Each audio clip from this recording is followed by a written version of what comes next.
Good evening, students.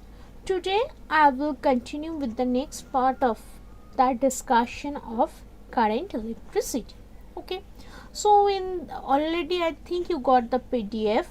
So from that PDF I have discussed up to question number 8. Okay, next from question number 9 today I will start to discuss. Okay, so the question number 9 is that name an instrument in which the directive property of a magnet is used.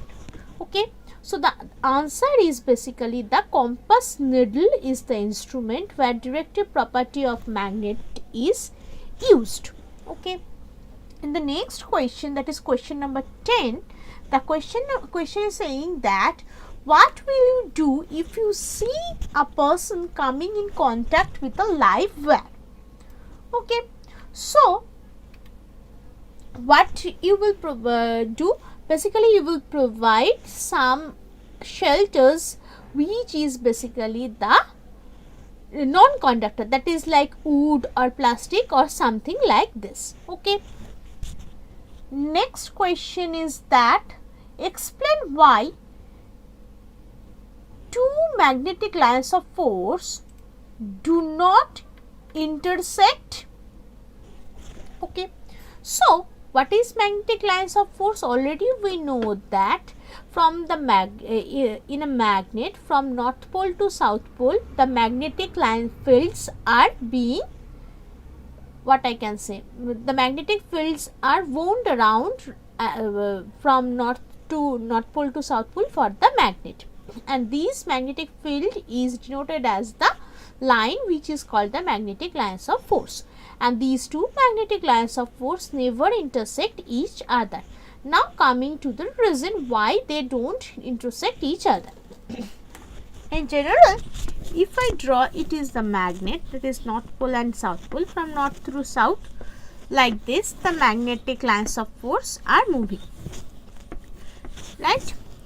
So why they do not intersect one another? The fact is that the resultant force on a north pole at any point can be only in one direction. But if the two magnetic lines of force intersect one another, then the resultant force on a north pole placed at the point of intersection will be along directions which is not possible. So this is the answer of this question. Let me write this. First you will write the magnetic lines of force do not intersect each other because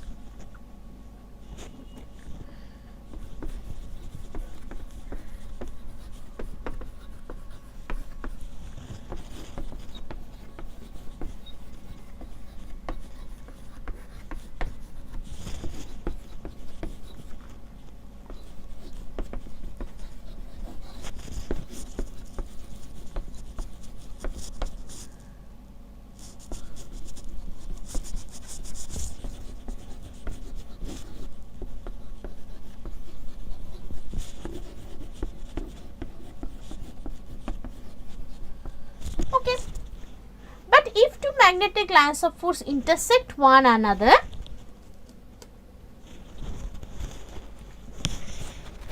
later on you will write, but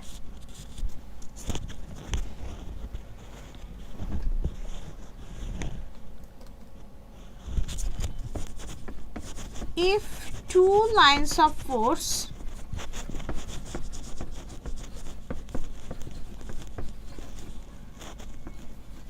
intersect each other,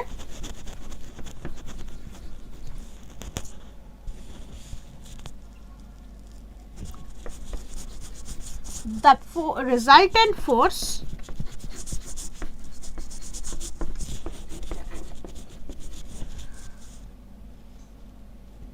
will be along a direction which is not possible. Okay, so this is the answer. Next question, What is the next question? So the next question is that give 2 reasons why electrical appliances in a domestic circuit are connected in parallel. So what is the reason? The reason is that when we are discussing about the domestic appliances, the supply for the domestic appliances is fixed at 220 volt, right? But always we have to maintain this 220 volt current supply or voltage supply, but and when it is possible, only possible when all the appliances are being connected in parallel, right? So therefore the reason is that as the supply or voltage supply to the domestic appliances is fixed as 220 volt, and we have to maintain this voltage difference at the two ends of any electrical appliances, we need to connect all these appliances in parallel. Okay. So what is the next question?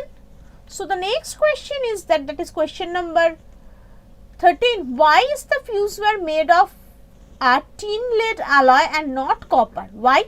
Basically, the reason is that as it is made up of alloy, so it have the lower melting point, and if copper is used, it has higher melting point compared to the alloy. So therefore, when excess current will flow, it will not melt, so the excess current will comes to the appliances and it will destroy the appliances. Therefore, alloy is used which has a low melting point, so it can melt easily. Therefore, we use the alloy, not the copper. Okay. What is the next question? The next question is to explain the principle and working of an electric motor, right? So an electric motor is basically converts electric energy into the mechanical energy, and the principle is that a current carrying conductor placed in a magnetic field experiences a force. Okay, so this is the basic principle by which an electric motor works. What is the next question? State Faraday's law of electromagnetism. Already you know it, that's why I am not discussing it. State Lenz's law. Again, this is very bookish question. Next question is that a coil of copper wire is connected to a galvanometer. What should be happen if a bar magnet pushed into the coil with its north pole entering first, pulled out the bar magnet held stationary inside the coil? So first of all, let's draw the diagram. Then I will discuss it. Okay.